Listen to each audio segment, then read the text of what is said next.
Kalyan Viswanathan, President of Hindu University of America, on the topic of distinguishing Varna and Jati from caste. And most Hindus, many Hindus, think that Hinduism and India has had a caste system for thousands of years because that's what it says in our textbooks. But we have had previous webinars and Hindus are recognizing that the word caste did not exist in the Hindu world or in the Indian lexicon until the colonial era.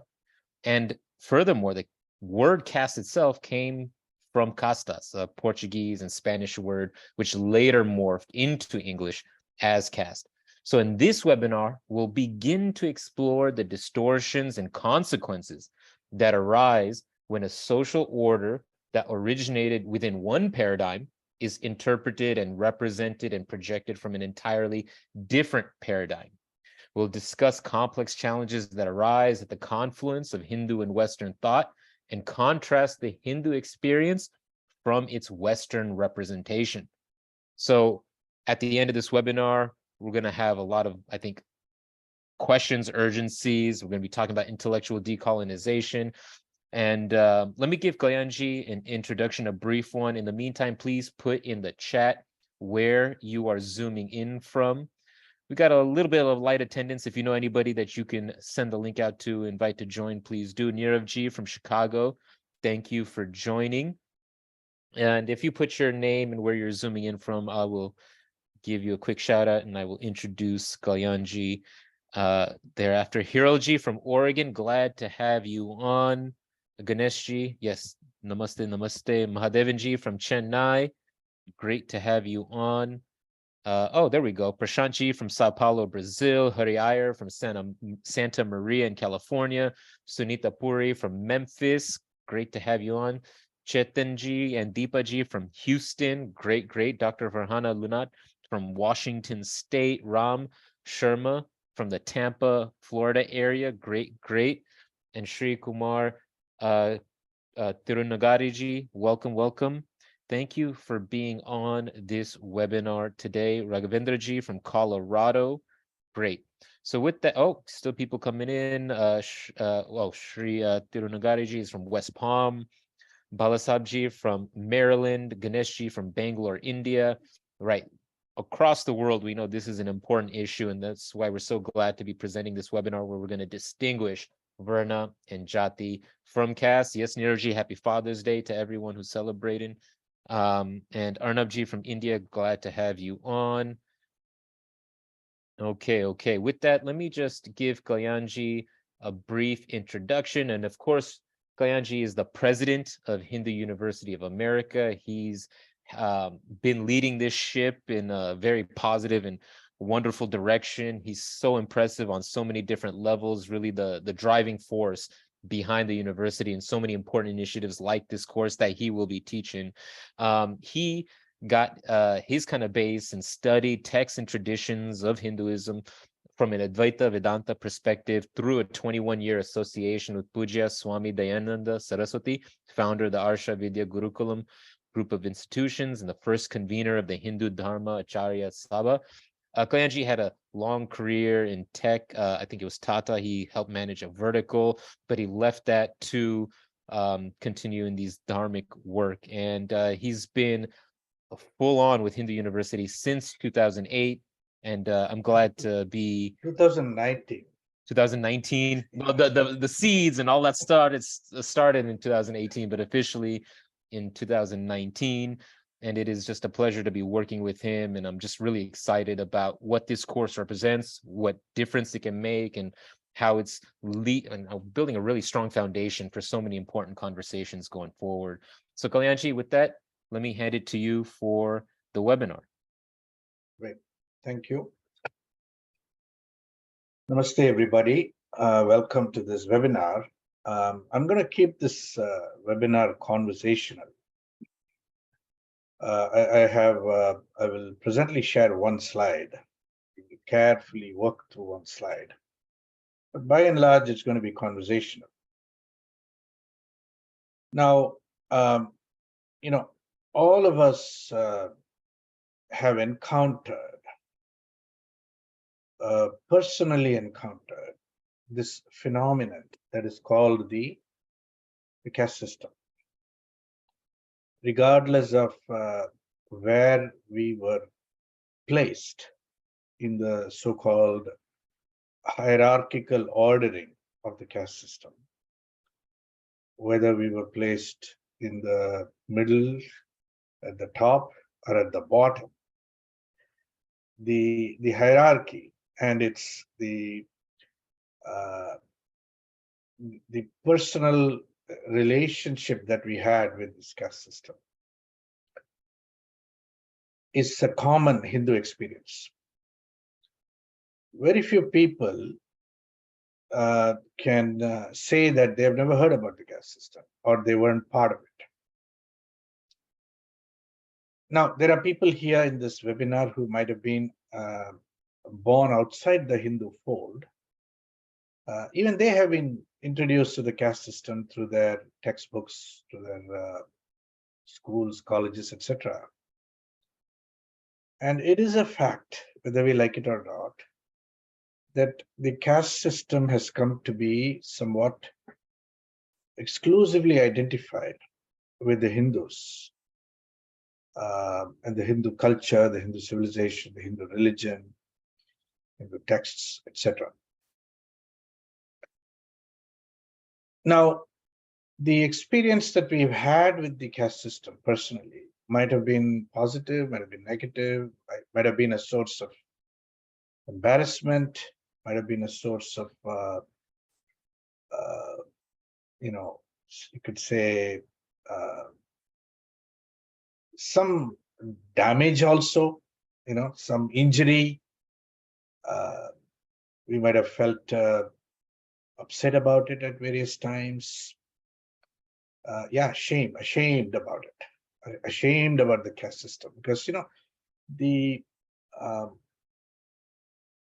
the way it is presented, it is almost invariably presented as something terribly wrong and evil, and that should not have existed at all. And for a long time, indeed for thousands of years, people have been trying to reform it, get rid of it, eliminate it, dismantle it, and it won't go away. And not only will it not go away in India, it has now come to the Americas. It is now in the US, and there are new legislations being passed, new bills being introduced to add caste as a protected category to already existing civil rights legislations. It's already started in California, and it's only a matter of time before this catches on with other states in the US. Okay. And the people who are spearheading these bills, they are very, very intensely motivated. They're committed. They have tremendous energy and money behind this effort. So, for example, the California State Senate Bill 403 that just passed a month ago, so through the Senate in an extremely lopsided majority vote, 34-1, was in fact spearheaded by a first-time senator in California by the name Aisha Wahab. Who is this Aisha Wahab? Well, she was born of Afghan Muslim refugees in New York City. Her parents fled from Afghanistan during the Russian invasion of Afghanistan. They came here, they lived in New York City, and she was born in New York City. Now she's a California state senator. And of all the things that she has felt that is most important to pick up as a legislative initiative, this has hit the the priority. It's become the top priority for it. And so, caste is being added. What does that mean? It means that the prohibition, it constitutes a prohibition of caste-based discrimination and caste-based violence. And the law seeks to punish and establish consequences for people who, in its own language, in the way it is being projected, who have for too long been getting away with caste-based discrimination and caste-based violence. Okay? And she's trying to correct that situation. And behind Aisha Wahab, there is an army of activists and funders. You might have all heard of Equality Labs, Marie Soundarajan. You might have heard of George Soros and his Open Society Foundation. There is a tremendous amount of energy behind this. Now, one could take a position that, after all, we Hindus, we're also against discrimination. Nobody here in this webinar today, if I ask you, are you in favor of caste-based discrimination? Do you support caste-based violence, etc.? Nobody, no Hindu will say, yes, I'm in favor of this. Nobody will say. In fact, every Hindu is against discrimination, against violence. Especially, we are against caste-based discrimination and caste-based violence.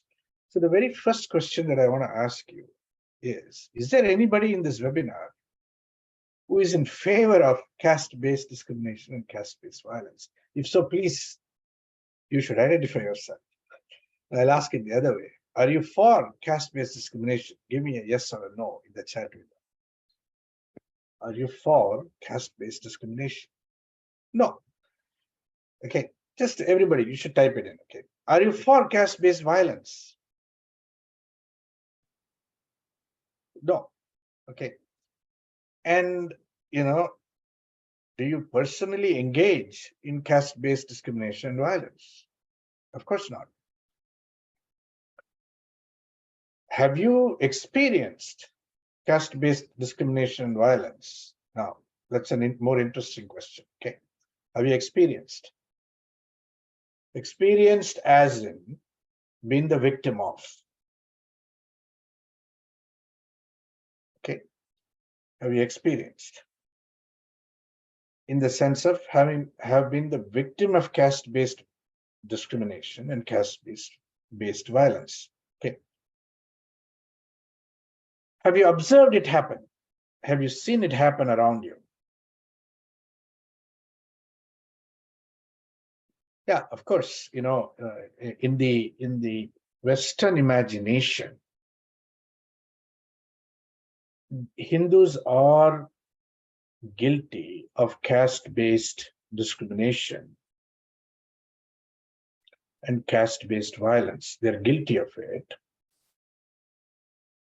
purely by declaration. This is called bringing a reality into experience, into being, purely through declaration. We Hindus have been declared to be engaging in caste-based discrimination and caste-based violence. Not only today, but from time immemorial.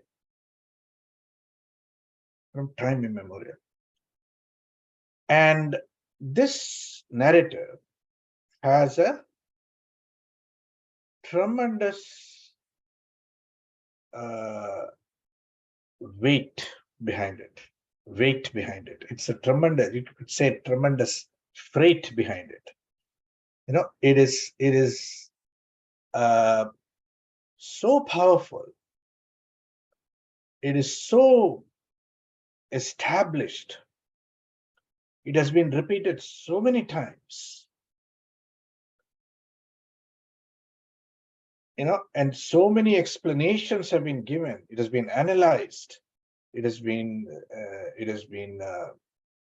theorized about. Anthropological studies have been done about it. Ethnological studies have been done about it. So much so that the narrative is so completely in place. Even the Indian Constitution speaks about it. Indian laws speak about it. India does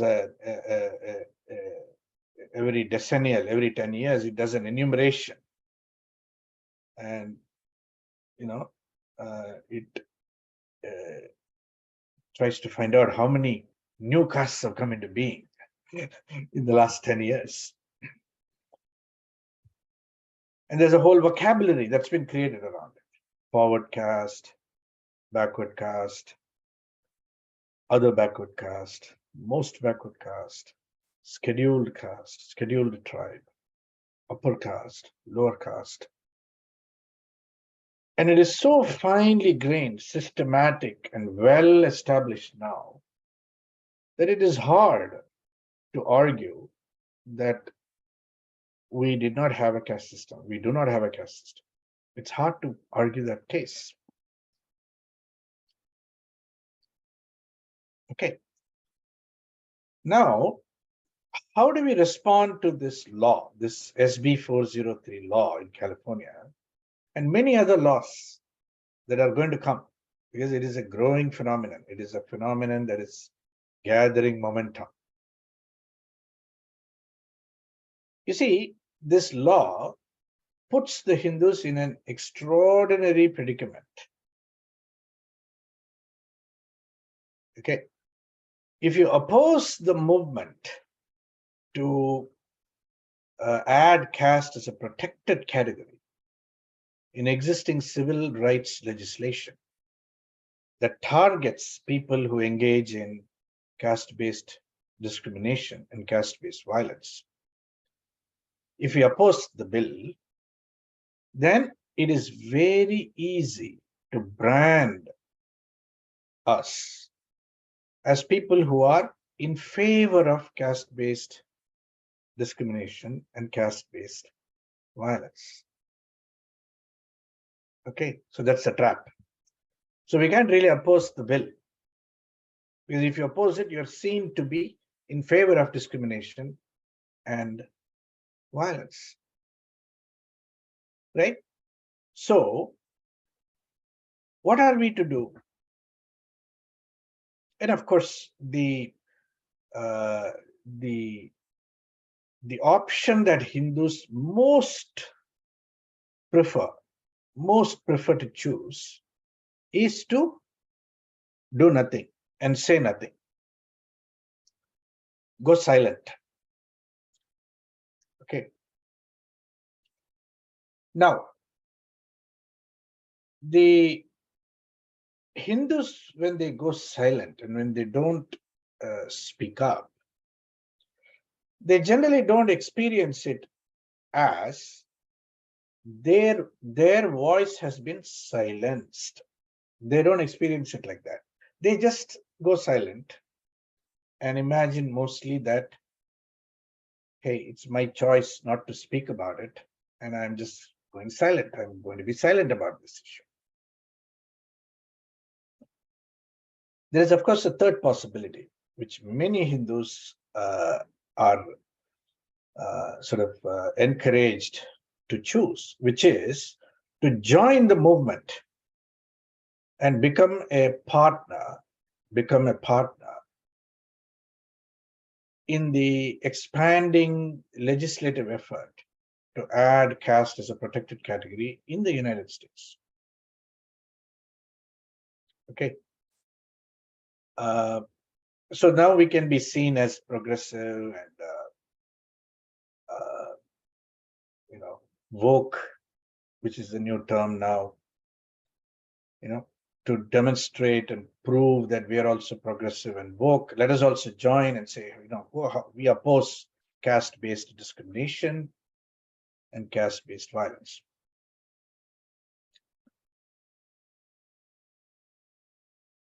But what are the consequences of this?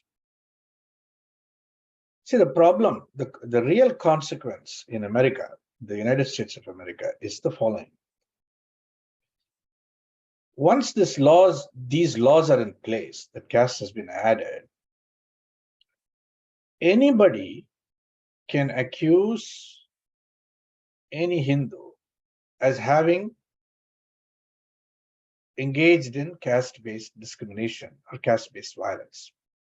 So the accusation prima facie, at face value, the accusation appears to be legitimate because Hindus are people who engage in caste-based discrimination and caste-based violence. So if a particular Hindu is now accused of having engaged in caste-based violence and caste-based discrimination, then the logical conclusion is he or she probably did it because they habitually do this, right? So there is a presumption of guilt that is built into the narrative structure. It's very important. All of you should know this. If you get accused by somebody of having engaged in caste-based discrimination and caste-based violence, you are presumed to be guilty of that accusation by virtue of the intensity, the weight, the gravity of the prevailing narrative, and the burden of proving and demonstrating that you have not engaged in caste-based violence or caste-based discrimination is on you. You have to prove it now that you didn't do it. How do you do it? Well, there's only one way. You have to go to the court of law. You have to take the party to court. And you know how courts operate, right? There is a whole process of, scheduling, arguments and trial, and attorneys on both sides, evidence. So there's a whole long, drawn-out process which may go on for several months to several years. But in the meantime, your reputation can be shredded to pieces in the media as somebody who has engaged in caste-based discrimination and caste-based violence. And that reputational damage will have a consequence for you. You can go and hide, you can go and be silent, but when it hits you, it comes to your doorstep, the consequences will be phenomenally damaging. Okay, being silent about it does not give you protection against this growing menace. I hope I'm clear. And this is a predicament. What do we do?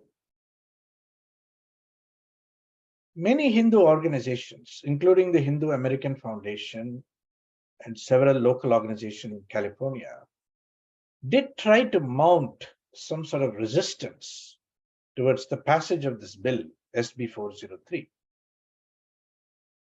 But they hardly made any difference. Because in the contemporary democratic politics, especially in California, which is an extraordinarily strong democratic state, the logic of adding caste as a protected category to existing civil rights legislation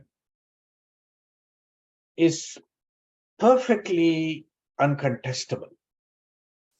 Perfectly. You cannot contest it at all without showing up as somebody who is a casteist, as they say. Like a racist, you become a casteist. And that's the problem that we're dealing with. So we Hindus have to respond to this. We don't have a choice.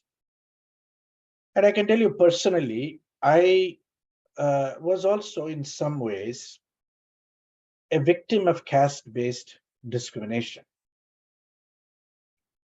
Okay, not in the US, but in India. And not in the sense that it is being spoken about in the mainstream media.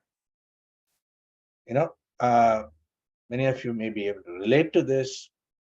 In India, the so-called upper caste people, the forward caste people, once you are labeled as such, you are placed in a category where you have to score much, much higher grades and perform much, much better in exams in order to gain admission into schools, colleges, and jobs and so on, government jobs and so on. Whereas if you belong in a lower caste in the caste hierarchy, you can get away with a much lower level of performance, an inferior performance, but gain the critical entry into admissions in colleges and schools and jobs and so on. And in a sense, I did experience that as a deep wound, an injury committed against me by an extremely discriminatory system. After scoring 98% in an exam, I didn't get admission into certain institutions I wanted to go to. Whereas people who scored 40%, 35% got into the same institution on account of the caste category that they belong to.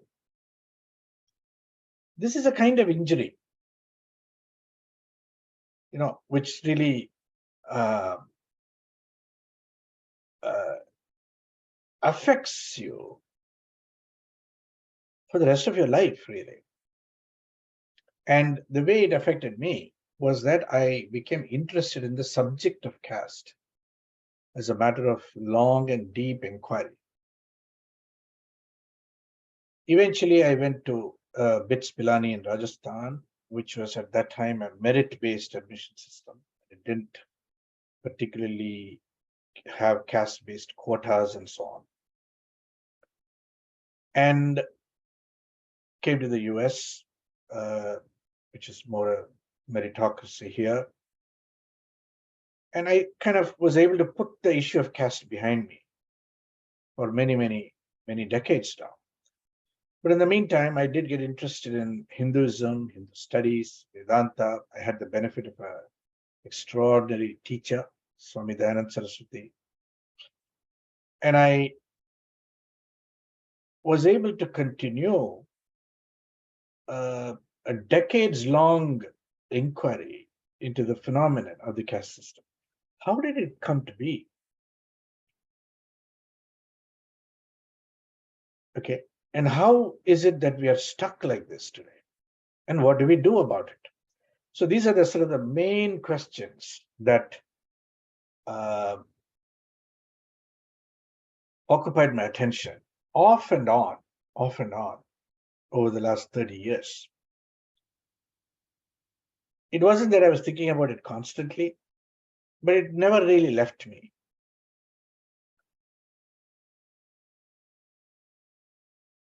So Sudarshanji, I'm coming there, okay?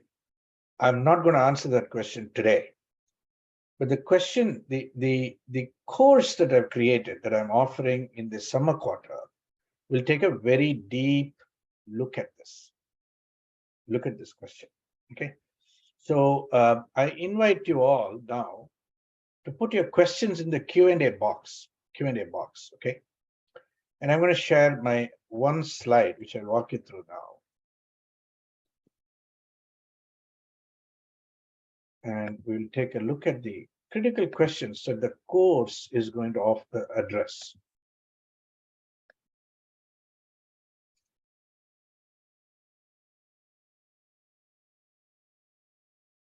The course is called Distinguishing Varna and Jati from Caste. And it basically begins with one question, and that is the Varna and Jati-based social structure the same as the caste system? For most Hindus, they are the same. In fact, for most non-Hindus, nearly 100% of them, they are the same. There is no distinction between the two. And herein lies a huge challenge. Why is it so easy to confuse the two? Why do they look so similar? What is the narrative structure of the caste system? And what is the narrative structure of the Varna Jati social order? And why do they look so similar? Why is it so easy to confuse the two? How did the Varna and Jati-based social order later become the caste system? What are the historical factors that went into this transformation? That's a very deep question. It's actually going to look at the way it was framed and formed within the Hindu texts and how it slowly influenced the social order of India. It'll also look at how that social structure, that social order transformed and morphed during various eras in Indian history, various periods of Indian history. We'll take a deep look at the Islamic period. What happened to the social structure under Islam? You probably have never heard that question asked. What happened to that social structure under the British? And if I may say, under Christianity? What consequences arose for that social order from the force and power of invasion and colonization? How did that social structure get impacted? Like in reality? And how has this distorted our contemporary understanding? Okay. We'll also look very deeply at the cosmology. What is the cosmology and worldview that gave rise to the narrative called caste system? Where did it come from? What was the specific European experience behind the narrative about the caste system? Okay. Because if you go to the Hindu texts, you will not find the word caste anywhere. You will not find the word forward caste, backward caste, upper caste, lower caste, scheduled caste, most backward caste, other backward caste, scheduled tribe, and so on. This terminology is a colonial era creation. It happened between, in the 1800s through 1947, maybe even earlier, 1750s. So 250 years of colonial era experience of India. It was during this period that the entire terminology and the narrative structure of caste were established in India. Okay. And we're going to look at the European experience behind it. And of course, there is a corollary question. Why did the Hindus readily accept the caste system, readily believe that, yes, we are a caste-ridden society? We are a society based upon very deep caste-based differences, caste-based discrimination, and even caste-based violence. Why did we readily swallow that narrative? What was our own experience that conformed to that narrative?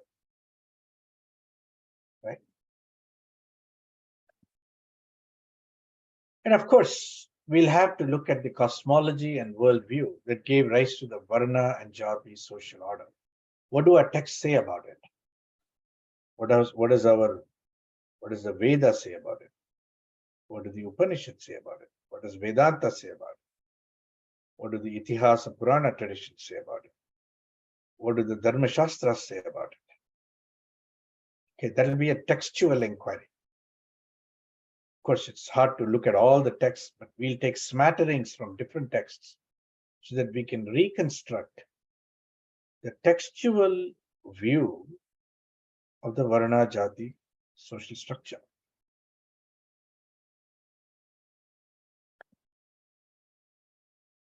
Does its value system promote discrimination and oppression by design? That is, the Varna Jati social order, as articulated by the text, do they really promote discrimination and oppression in their very design? Because that is the claim that is anchoring the contemporary narrative of the caste system. So we look at that question. And lastly, is the concept of Varna and Jati, is the Varna Jati social order relevant today? Or is it antiquated? Is it obsolete? Should it be eradicated? And if so, why is it so hard to eradicate it? Okay, this is a collection of questions. And these are the questions that are going to form and inform the course that is being offered in the summer quarter called Varna and Jati, distinguishing Varna and Jati from the caste system, from caste. Okay, Ankur, can you bring up the web page, the home page for the course, if you can, and we can share it briefly. Now, Chat, but here it is. yeah.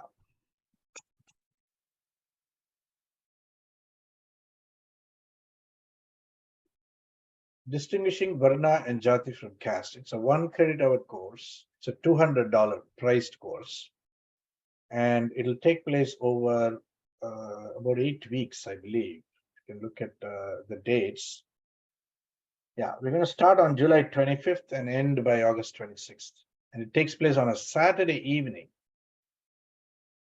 Saturday night, Saturday evening at 8 p.m. Okay, that's the schedule. And you know, I know Saturdays. Some of you don't like Saturdays. I understand that, but that's when is available to take this to have this class.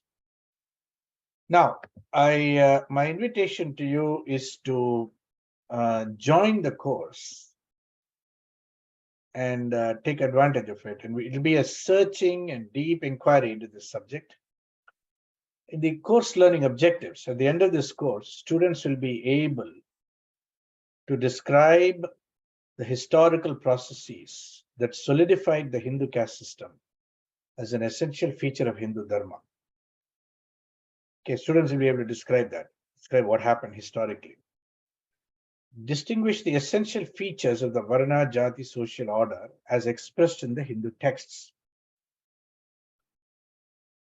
Students will be able to examine the genealogy of the key ideas that went into the construction of the caste system during the colonial era.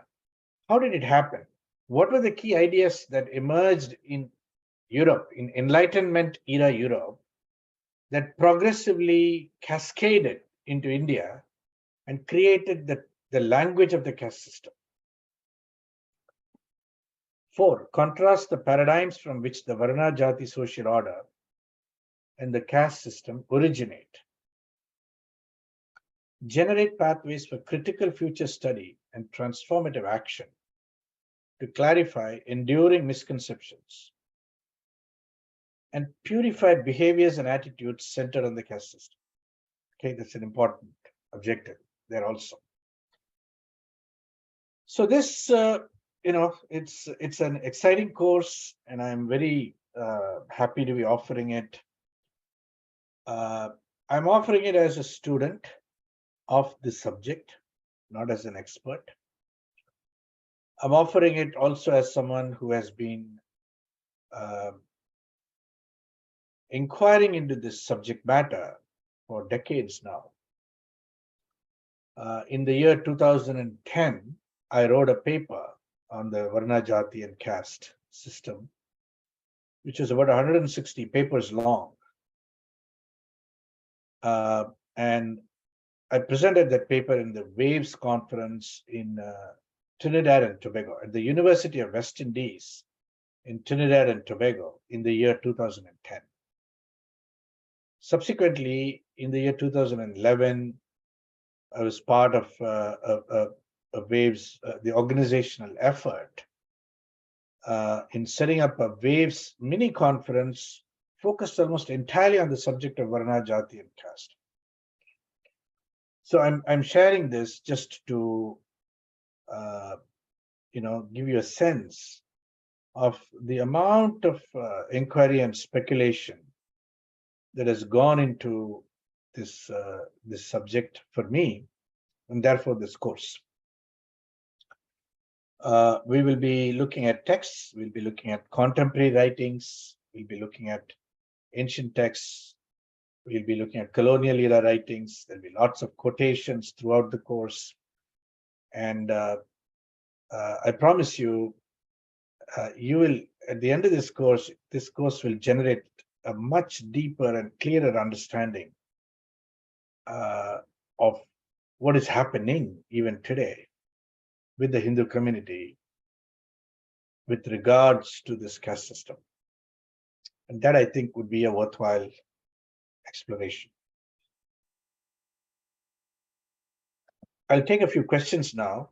Yeah, so the first question, the Dalits are identifying as blacks of USA. How do we break that myth? Yeah.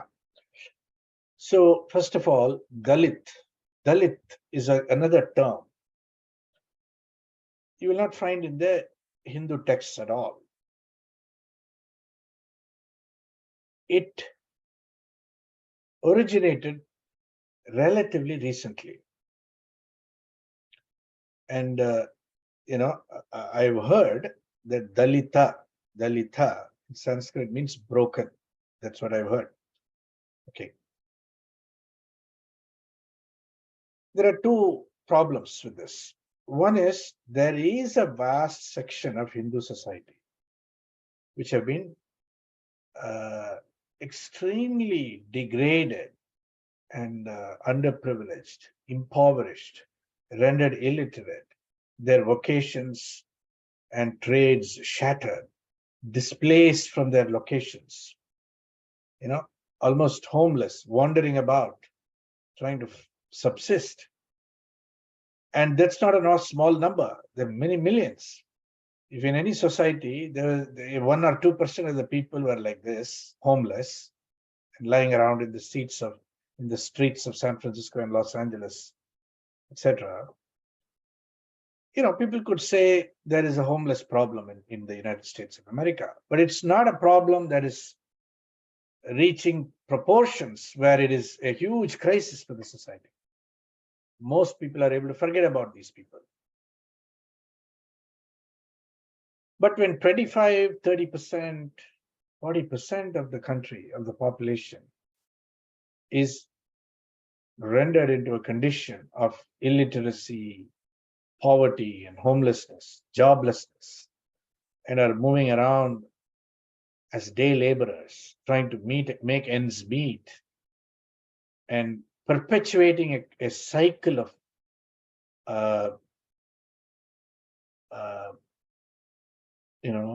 intergenerational disadvantage. Yeah, that is a problem. And to characterize them as Dalit is not wrong. Okay. However, the problem is with the narrative structure that explains how they came to be Dalit. Okay, that's the issue. And I think the course will throw a lot of light into that. Okay. So we will get into that question at a very deep level in the course. All right. And what to do with our own Dalit brothers and sisters is a different question. There's obviously some education to be done. Yeah. Nagaraj Kotaji has an opinion that the Bhagavad Gita promotes Varna-based discrimination. Excellent question. Okay, it's not a question, it's a statement, but I'm going to treat it as a question. Is that so? Is that so? And we will definitely look at the Bhagavad Gita, the verses in the Bhagavad Gita that deal with Varna. We'll definitely look at that in the course. Yeah, if you cannot make the dates, you'll have to attend a future session. Okay. Still be worthwhile to be in this first batch over the summer because it's recorded and you can catch up. So depending on your exact details, please do try to enroll in this summer session. Yeah. Yeah. So post the link to the paper. That paper was written 13 years ago, more than 13 years ago. And I feel that my own opinions have gone through some significant revisions. And therefore, while many parts of that paper I would still stand by, there are some parts that I myself have come to a subsequent conclusion that need to be upgraded. And therefore, the paper is not ready to be distributed as it is. I will be writing new stuff which will come out, hopefully a book in the near future. Is there any connection between Varna and Vanara? Not to my knowledge. I'd be very curious if somebody can find something that's connecting. Can you enroll and see recordings only, please? Okay, Sunita ji, why don't you enroll your husband also and make it a couple experience? Okay, but of course you can, if you want only to see the recordings, that's fine. What can I say?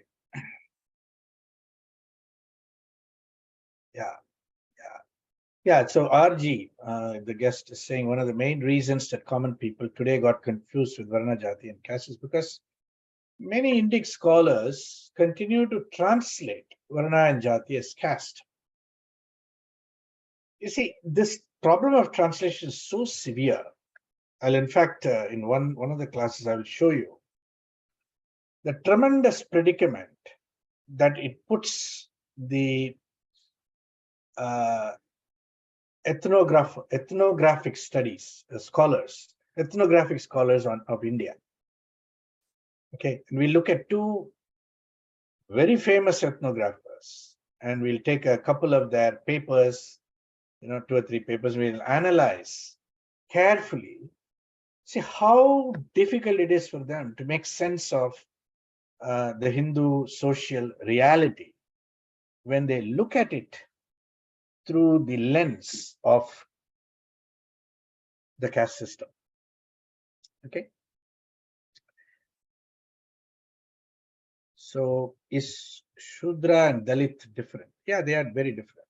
They are very different. And we'll discuss that. Dalit is a very recent term, relatively speaking. Shudra is a very ancient term. Kumuji is saying, please unmute. Kumuji, please type in your comment or question in the chat window. Okay. All right, there is a poll now that Ankur is opened up. So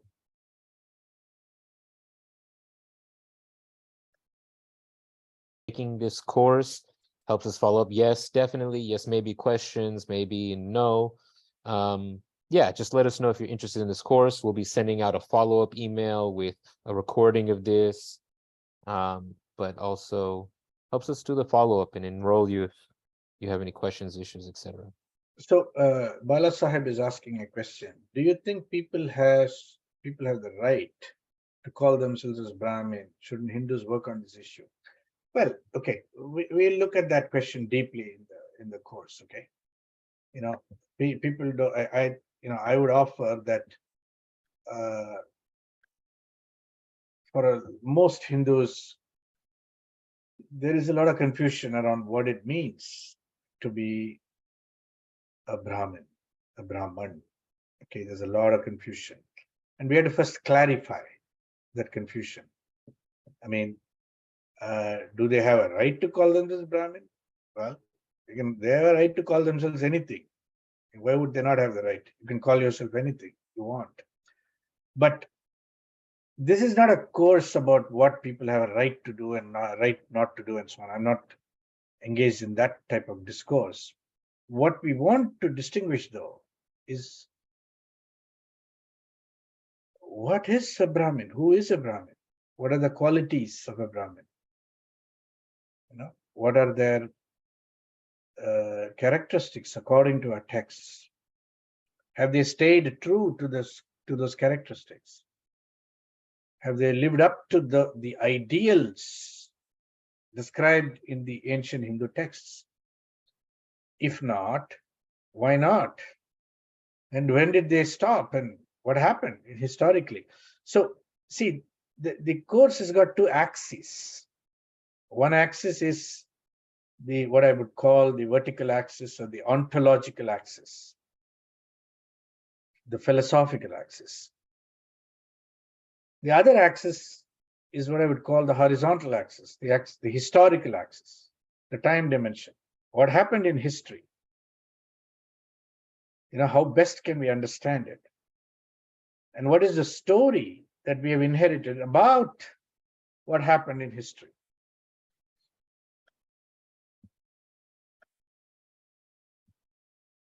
When was untouchability started as a discrimination? Yeah, okay. The Sanskrit word for untouchability is asparsha. Asparsha. Okay, it is there in the texts. So it is not a new idea, it's a very ancient idea. But we have to understand what that idea meant in its context, in its time. If 0.1% of a population in a country is considered untouchable, that's a different kind of problem. If 30% of a population in a country is considered untouchable, that's a different kind of problem. Okay, and we look at that question and what does it mean and how did it work in some detail in the course. So that's a webinar. I didn't want to do a lot of exposition of the details themselves, but rather speak about the course content today and extend an invitation to all of you to please take the course and invite your friends and family, invite your co-workers, invite people who are confused about this, invite people who have a strong opinion about this. I mean, they are convinced that they are right. They're activists. They're activists on either side of this issue. There are people who are activists on the side of adding caste as a protected category in civil rights legislations. Activists on the side of dismantling the caste system, destroying the caste system. And then activists who are on the other side, who are trying to say and communicate somehow that this attack on the caste system is just a veiled attack on Hinduism itself, on Hindus, on the Hindu community as a whole. And most dramatically, it's an attack on the Brahmins of India, of Hinduism. And you're convinced about that, and even those people should take this course. So whether you are polarized on either side, whether you are confused merely, whether you feel you've been silenced and silent, and whether you want to learn a little bit more about this is a great beginning. And I hope that this course will be extraordinarily valuable for all of us, for all Hindus.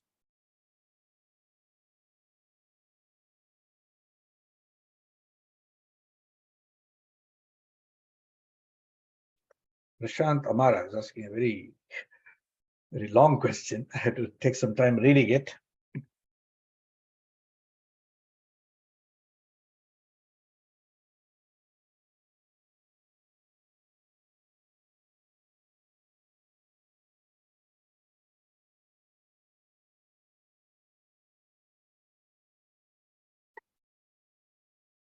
Prashant Amara. I mean, I take your question to mean, is it worth trying to decolonize ourselves? Why don't we just admit that we are totally colonized and carry on with the Western narrative? Yeah, that's a choice, and many Hindus are making that choice. And I think as the post-colonial Hindu condition in which we find ourselves offers us these two choices. It's like a fork in the road. One road leads in the direction of increasingly embracing a post-Hindu secular, material, scientific, humanist view. And that's a fork. That's a real fork in the road. And many Hindus have taken that road. So can you. But there is also the other fork in the road, which seeks to restore, resurrect, engage in an act of recovering that which was not only extraordinary about the Hindu culture, but that which is timeless, Sanatana, and integrate it with our contemporary modernity. That's another fork in the road. In fact, the entire politics of India today represents these two forks in the road. And it exists for us, each one of us, as a choice in our lifetimes. And the real issue is only whether we are going to make an informed choice or an uninformed choice, meaning are we going to engage in a choice that's based on deep study and inquiry. This is called in the Hindu tradition, it's called vichara siddhi,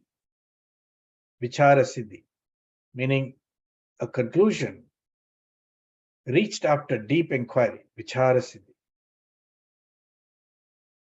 Or do we just pick up avichara siddhis, meaning conclusions that we reach without any deep inquiry? That's the real fork in the road for all of us. How many weeks is this course? It's about 8 weeks long, 2 hours each session, about 16 hours. Yeah, is there a documented case of caste discrimination? See, that's the thing. This narrative does not need evidence. In fact, the one case that actually went to the court of law, which is the state of California versus Cisco, that actually made it all the way to the court of law, got dismissed summarily because there was no evidence. And the people, the state, in fact, which complained about Cisco as a company, could not meet the evidentiary threshold. So, it is a narrative that is largely free of evidence and largely runs on perception. It reinforces perception. It reinforces itself through those perceptions and avoids meeting the evidentiary foundation required to bolster it as legitimate. Years, and as you mentioned earlier, the battle was fought in the media and the narrative and the reputational damage, and it was used. Yeah. So even though there was no evidence, it took so much time in the public sphere, and it pushed the narrative. Yeah, absolutely. Yeah, that's what I mean. The whole narrative is almost designed to embarrass and shame the Hindus at every possible opportunity. one. And when you accuse them as an individual, as a collective, Hindus are ashamed and embarrassed about the caste system. And as individuals, when you get accused, your reputation will be tarnished in the public domain long before the evidence is brought into careful examination. So that's the reality that we're living in. Are there any required readings? Yeah, there'll be readings. It'll not be very intense. I hope to keep it relatively short. And there'll be videos. I'm going to do a little bit more in terms of videos and some readings during the 8 weeks. It's the inaugural course, and we'll be actually, in some sense, developing and refining the course as we go along. And you'll be, as part of the inaugural class, you'll be making an immense contribution in the development of a very important course in our contemporary times. Okay, almost all Hindus have to get to know this material because they will encounter it somewhere or the other in their lifetimes. All right, that is the webinar for today. Okay, if there are any further questions, please type it in. Otherwise, let's see the webinar, the poll results, Ankur.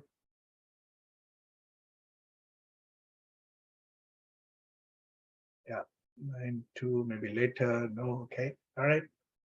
Excellent. So please, those of you who are ready to register, who are saying you will definitely do it, please register immediately. Don't wait. Just go ahead and register today. Okay. So get into the course. And those of you who have questions, write to us. Ankur will contact you, and let's see if we can answer those questions personally in a one-on-one conversation with you. And I will ask a question. Those of you who are saying no, you're not interested in the course. Could you type in the chat window why you're not interested? Just give me a if you're open to that. Okay, if you're open to saying why you're not interested, you could do that. In fact, I'd be very curious. Maybe it's time, maybe it's a time issue, maybe it's a scheduling issue, but is there more to this than that?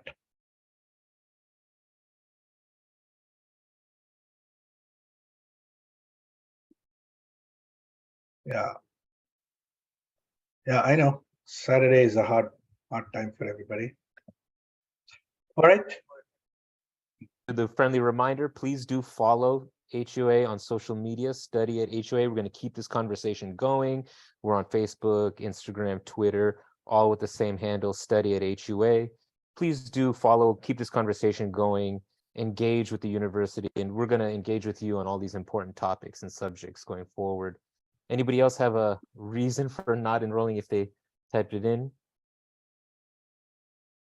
It's always a pleasure to have you, Kalanji.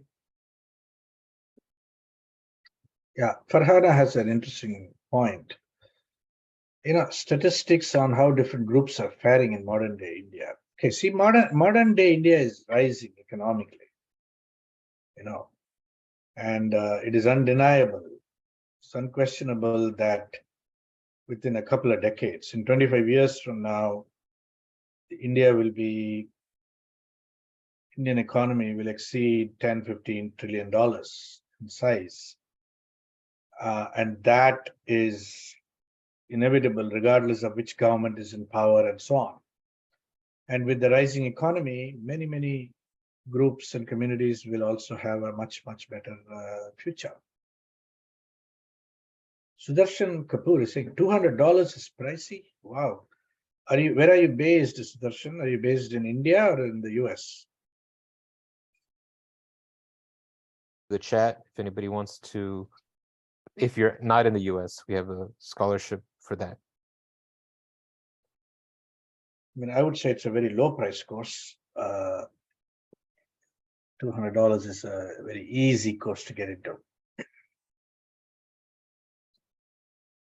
All right, everybody. I think we've come to the end. Do we have any more people answering the question, or we're more or less done? The poll results.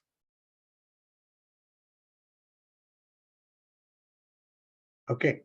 All right, everybody. Thank you for joining today. I really appreciate it. Thank you for your listening and your participation and your questions.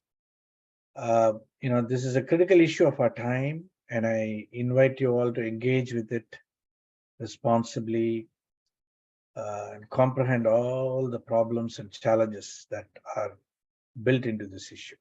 Thank you. Namaste.